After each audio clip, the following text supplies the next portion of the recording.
आपका भी सर मियां साहब कर लिया, मगर अगले दिन आप खवातीन को बुला इनको अकेला बुलाया करें। कन्विक्टेड तो थे ना, वाज़न्ट ही कन्विक्टेड? या तो ये आप वही इंतजामात करते हैं इमरान खान के लिए।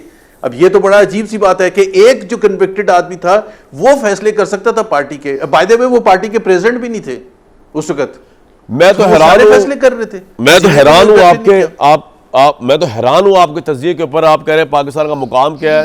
मेरे सामने गार्डियन और CNN की रिपोर्ट लिखी हुई है, शहबाज शरीफ साहब की शानदार सफारतकारी। भाई मैं अवाम के पॉइंट ऑफ व्यू से बात कर रहा हूं। भाई अवाम को दफा करें, आप अवाम का क्या ताल्लुक है हमारे मामलात से? हम बात कर रहे हैं मैंने कौन सी चीज लेवल बात की है? CNN के हवाले से, जहाज के हवाले से, गुर्बत के हवाले से। आप जले भाई, जलें यार। तो पाकिस्तान के अवाम को 12 करोड़ अवाम को जो रोटी नहीं मिल रही है, भाई ना मिले हमें से क्या यार? इससे क्या सेटिस्फैक्शन लेंगे? मियां जावेद लतीफ को मिल रही है, 40% अवाम को तालीम नहीं मिल रही, वो इससे क्या सेटिस्फैक्शन लेंगे? प्रॉब्लम क्या है यार? उनके लिए फायदा होना चाहिए। इमरान खान को भी मिल रही है, देसी मुर्गे मिल रहे हैं उनको अंदर जेल में बैठ के। ऐसे किसी कैदी को मिले? हमें रोटी मिल रही है, रोटी का मसला उठाया कर यार। ये गरीबों का शो नहीं मेरे भाई, ये जरा एलीट क्लास का है जिसमें आप जैसे एलीट बैठे हो। मियां जावेद लतीफ, शेखुपुरा के वाइल्ड किंग, इरशाद भट्टी इस्लामाबाद के, मैं क्या बताऊं कौन से किलर, वो लफ्ज यूज नहीं करना चाह रहा। इमरान खान जेल में आराम से देसी मुर्गे मछलियां पता नहीं क्या कुछ खा रहे हैं। कौन से गरीबों का मसला है यार? दफा करें आप, गरीबों का शो ही नहीं है ये ना। हमारा कोई ताल्लुक ही नहीं गरीबों से मेरे भाई। आप बात करें जरा लेवल पे। मैं आपसे CNN, गार्डियन, शहबाज शरीफ की सफारतकारी, ट्रंप को पागल बना दिया, ट्रंप को ये कर दिया, मैं वो बातें कर रहा हूं। आप कह रहे हैं गरीब के साथ। भाई गरीब भाड़ में गया यार। गरीब से क्या ताल्लुक है हमारा? गरीब जिएगा इस मुल्क में। ये सारी दौलत जो है अगर कानून कहीं बह भी जाए सैलाब में, ये गरीब फिर भी जिएगा। आपका मसला क्या है जुबैर साहब? मैं वापस आता हूं आपके पास। मियां जावेद लतीफ साहब इनकी बातों को सीरियस ना लिया कर, दिल जले लोग बैठे हुए हैं। गरीबों की बातें करवा लो जी इनसे, खुद ये लोग देखें कहीं जिंदगी गुजार रहे। तो मियां जावेद लतीफ साहब अब 148 उन्होंने कहा लगेगा। तलाल चौधरी साहब जो आपके वजीर दाखिला है, इसको यार किस तरीके से क्या किया जाए? सोहेल अफरीदी का कोई पॉलिसी बनाए। दहशत गर्द लोग हैं यार, ये दहशत गर्दों को वजीर आला बना दिया है। इसके खिलाफ कोई टाटा टाइप कार्रवाई होनी चाहिए, वो जो होती थी दहशत गर्दी की। क्या ख्याल है मियां साहब? इसे पंजाब में लाके जेल में बंद करें, इस तरह चैन नहीं आएगा जुबैर साहब को। कामरान शुक्रिया आपका।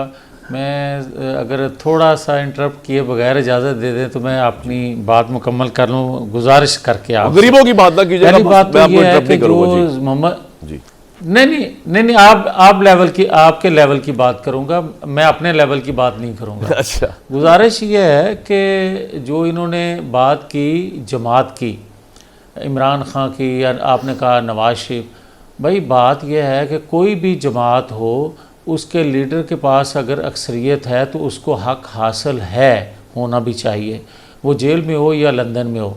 अब आ जाए दूसरी बात यह है कि जो वज़रा बात करते हैं कि टेक्निकल ग्राउंड पे सोहेल अफरीदी को अलग कर देना चाहिए, अक्सरियत का बनना चाहिए वज़ीर आला, ये बात गलत है।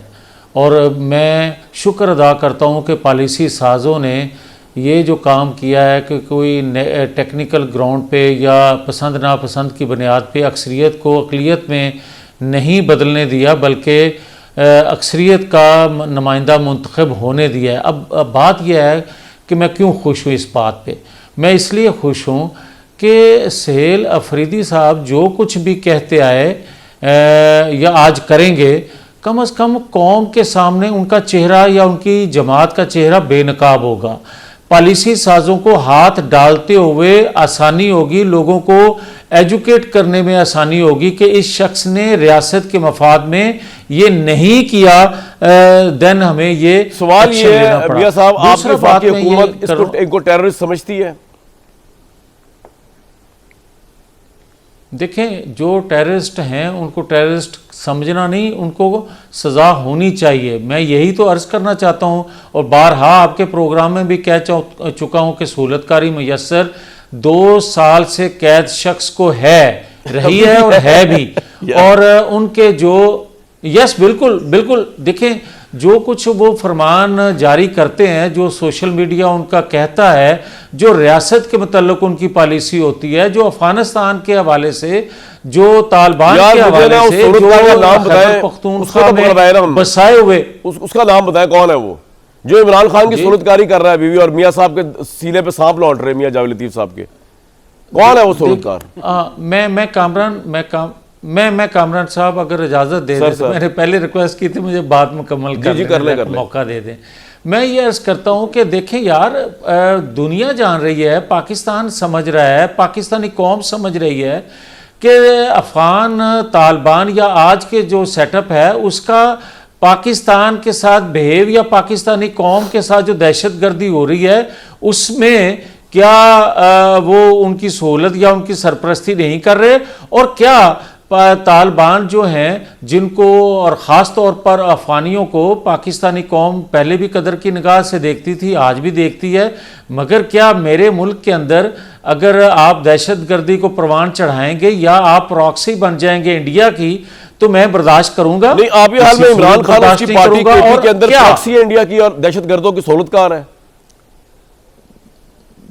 बिल्कुल दहशतगर्दों की प्रॉक्सी हैं। और सहूलतकारी किसको आप कहते हैं कि आप कहते हैं उनके खिलाफ ऑपरेशन नहीं होने देंगे? ठीक है, मुझे ये बताएं कि मेरे मासूम, मेरे बेगुनाह जो पाकिस्तानी हैं वो शहीद होते जाएं, मेरी मुसल्लह अफवाज के जवान जो हैं वो शहीद होते जाएं, और आप कहें कि हम ऑपरेशन नहीं होने देंगे मुज़ाकरात से। भाई मुज़ाकरात की बात कामरान साहब पहली दफ़ा ये नहीं कर रहे, इन्होंने 2014 में भी ये बात कही थी, इमरान खान ने कही थी, नवाज शरीफ ने बतौर प्राइम मिनिस्टर होते हुए जो मुज़ाकरात को तरजीह दी थी, 4 रुकनी कमेटी बनाई थी, और तालिबान की तरफ से जो 4 रुकनी कमेटी बनी उसके पहले नंबर जो नाम दिया गया था वो इमरान खान का दिया गया था। ये सबके इल्म में होना चाहिए, और ये भी इल्म में होना चाहिए। आपका पॉइंट आ गया। आज खैबर पख्तूनख्वा के अंदर मेरी अर्ज सुन लें, अगर मौका दे दें तो सर इतना मौका दे दिया तो बहुत दे दिया। मैं ये अर्ज करना चाहता हूँ,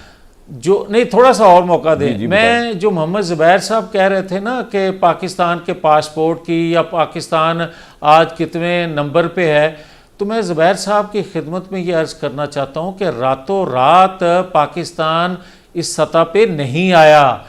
पिछले अदवार में जो जो कुछ बोते रहे वो आज हम काट रहे हैं, और जिन जिन का गुनाह था वो सारा खुल के कहना चाहिए। हाँ, रातों रात पाकिस्तान को जो पजीराई मिली है वो इंडियन जंग के बाद मिली है, और ये कभी नहीं होता इस तरह के मौके पाकिस्तान को मिले हों। पाकिस्तान को 2 दफ़ा मौका मिला, जब पाकिस्तान एटमी कुव्वत बना, और या आज मिला जब इंडिया को शिकस्त दी। और आज अगर पाकिस्तान को जो पजीराई मिली है, क्या आप ये चाहते हैं कि पाकिस्तान के अंदर दहशतगर्द नहीं ज़ुबैर एक सेकंड मैंने आपका भी सर मियां साहब मगर मैं ये अर्ज करना चाहता हूं कि देखें, किसी तौर पर भी पाकिस्तान के अंदर तालिबान जिनको यकीनन हम सपोर्ट करते आए हैं, पाकिस्तान के अंदर कोई दहशतगर्दी करेगा या इंडियन के साथ तो आप उसको छोड़ेंगे नहीं? समझ आ गया पॉइंट आपका। कभी ये सुना था आपने? वैसे आप लोगों को क्या लेना देना है दहशतगर्दी से यार? कहते हैं कि आप लोगों खवातीन को जो है तालीम हासिल नहीं होने देंगे। पॉइंट हो गया, एक दिन आप कहते हैं कि डबल पॉइंट आ गया भाई, डबल आ गया। भट्टी साहब अगले दिन आप खवातीन को बुला यार, इनको अकेला बुलाया करें यार। मियां साहब आपका पॉइंट आ गया। अब आपके दोस्त है साबिक, क्या करूं यार ज़ुबैर साहब, मैं तो 2 दोस्तों में फंस गया।